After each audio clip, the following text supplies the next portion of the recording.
नमस्ते फ्रेंड्स।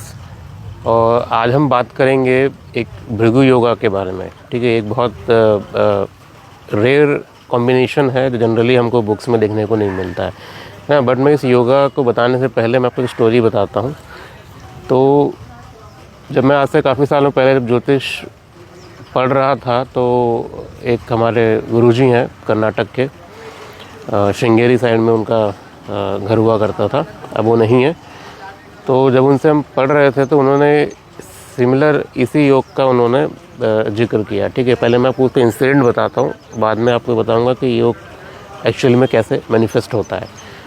तो हुआ एक बार ऐसा कि जो हमारे गुरुजी थे तो उनके स्टूडेंट्स हैं काफ़ी, तो उनमें से एक स्टूडेंट की डेथ हो गई। ठीक है, तो उसके फ्यूनरल, उनका जो अंतिम संस्कार था तो वहाँ पर जाना था। तो उस दिन मॉर्निंग में हम सब रेडी हुए, ठीक है, वहाँ पर जाने के लिए। जब वहाँ पहुँचे तो उस अंतिम संस्कार के लिए जो भी अरेंजमेंट था वो सब वहाँ पर हो चुके थे। तो जब वहाँ अग्नि देने की बारी आई, ठीक है, तो वहाँ पर एक ऐसा इंसिडेंट हुआ कि अग्नि को 3 बार जलाने के लिए कोशिश करी गई, बट तीनों बार वो नहीं हुआ। ठीक है, तो जब लोगों ने देखा कि 3 अटेम्प्ट में भी वो अग्नि नहीं हो पाई उसमें, तो लोगों ने काफ़ी बातें बनानी शुरू करी। कुछ लोगों ने बोला कि अपशगुन है, ये अच्छा नहीं है, ऐसा वैसा। तो गुरुजी ने भी देखा, पर उन्होंने बोला कि तुम इस इंसिडेंट को पूरा ऑब्जर्व करो, है ना। मैं उसको बाद में इसको बताता हूँ कि एग्जैक्टली ये है क्या। तो तभी उन्होंने बोला कि आप देखना एक बार कि यहाँ पर एक स्पेसिफिक एस्ट्रोलॉजिकल कॉम्बिनेशन मैनिफेस्ट हो रहा है अभी हमारे सामने। ठीक है, तो उसका एक्सप्लेनेशन उन्होंने हमें बाद में समझाया।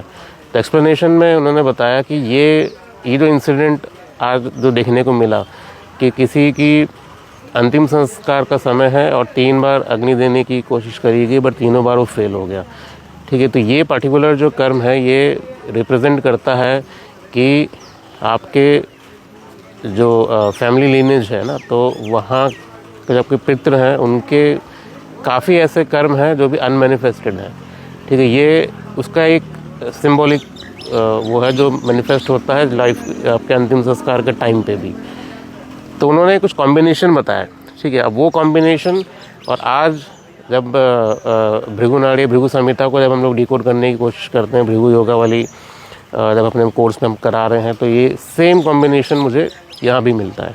कॉम्बिनेशन बहुत सिंपल है, केतु का 5th हाउस में रहना, ठीक है, और जुपिटर मर्क्यूरी का 9th हाउस में, और सैटर्न का इन्फ्लुएंस 9th हाउस में पड़ना। ठीक है, ये पर्टिकुलर कॉम्बिनेशन ये एक योगा बनाता है जो कि आपके अंतिम संस्कार पे जो अग्नि दी जाती है ना, वो अग्नि 1, 2 या 3 या हो सकता है 4थी बार में भी वो ना हो। ठीक है, तो ये इंटरप्शन देखने को मिलता है। इंटरप्शन इसलिए होता है कि कुछ अनफिनिश्ड कर्मा है जो इस पर्सन को करने थे, जो उसने नहीं किए। तो वो आपको एक मैसेज दिया जाता है जो कि पूरी फैमिली को उस टाइम पे समझ में आना चाहिए। ठीक है, तो बाद में इसके फिर आगे इसमें और भी चीज़ें इंसिडेंट हुई कि जिसका वो अंतिम संस्कार था उसकी हॉरोस्कोप भी फिर एज अ केस स्टडी गुरुजी ने हमें दिखाई भी। तो उसके फैमिली वालों को जो रेमेडी बताई गई, ठीक है, वो भी आपके साथ शेयर करता हूँ। अगर आप में से किसी की चार्ट में ऐसा है तो ऑब्वियसली बात है कि हम अंतिम संस्कार तक का तो वेट नहीं करेंगे। ठीक है, आप अपने जीते जी अपने जीवन में एटलीस्ट आप हर अमावस्या के दिन 2 दीपक आपको जलाना है। 21 अमावस्या तक, 21 अमावस्या तक 2 दीपक। एक दीपक जो आपके घर में जो भी आपके जिनको आप जानते थे, जो मेल मेंबर हैं, मेल है ना, पुरुष जो अब अभी नहीं रहे, ठीक है, तो उनके नाम से एक दीपक जलता है। और एक दीपक जलाया जाता है जिनको आप जानते नहीं हैं, है ना। हो सकता है कि आप में से बहुत ऐसे पूर्वज हैं जिनको आप नहीं पहचानोगे, नाम नहीं पता हो, तो एक अननोन पितरा के लिए एक हम लोग दीपक जलाते हैं, एक दीपक जलाते हैं जो नोन है। इसलिए 2 दीपक हमें जलाने चाहिए हर अमावस्या को पीपल पेड़ के नीचे, और ये 21 अमावस्या तक ये कंटिन्यू करना चाहिए। तो उसके बाद आपको एक डिवाइन गाइडेंस मिलती है कि जो अनफुलफिल्ड जो कर्मा है, जो आपको करना था, आपकी फैमिली को करना था, जो आप लोग नहीं समझ पा रहे हैं, उसके लिए गाइडेंस आपको मिलना स्टार्ट होता है। और ये गाइडेंस भी आपको आपके पितृ ही देंगे, अलग अलग फॉर्म से, मे बी ड्रीम्स के फॉर्म में, है ना, या किसी और मैसेज के थ्रू, वो हमें समझना पड़ता है। ठीक है, तो कॉम्बिनेशन ये सेम कॉम्बिनेशन हमको भृगु योगा वाले में भी मिलता है, बट एक थोड़ा सा डिफरेंट डिस्क्रिप्शंस के साथ, है ना।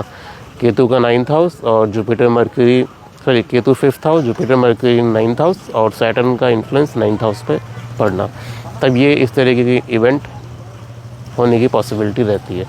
ठीक है, तो ये भृगु योगा वाली बहुत इंटरेस्टिंग है ना। इसके और भी तरीके से इंटरप्रिटेशन होती हैं, जो अभी जो हमारी अपकमिंग भृगुनंदी नाड़ी कोर्स है, इसमें हम लोग इसको डिटेल में पढ़ेंगे। तो आज मैंने आपको ये योगा बताया, ऐसे और भी योगाज़ हैं, उनकी रेमेडीज़ भी होती हैं। ठीक है, तो वो उसका क्या कारण है प्रीवियस लाइफ में, किस वजह से ये इवेंट आपके साथ होते हैं और अभी इस जन्म में वो कैसे मैनिफेस्ट होता है, तो ये सब चीज़ें हम लोग उसमें समझते हैं। तो आई होप ये मैसेज आपको समझ में आया होगा कि अगर देखिए ये जो रेमेडी जो बताई गई है ना, जो 21 दिन तक 2 दीपक जलाना पीपल पेड़ पे, ये जनरली पितृदोष अगर चार्ट में दिखता है, स्पेशली वो जब केतु या सैटर्न की वजह से जब बनता है, ठीक है, तो उन सभी के लिए आप ये 2 दीपक 21 डेज तक जलाना, ये रेमेडी किया जा सकता है। ठीक है, तो आपके इसमें इस सारा जो मैंने बताया, इसमें कोई भी आपके डाउट हैं, कुछ भी हैं, तो कमेंट सेक्शन में आप डालिए, मैं आपके नेक्स्ट वीडियो में इसका आंसर आपको दे सकता हूँ। थैंक यू एंड जय गुरुदेव।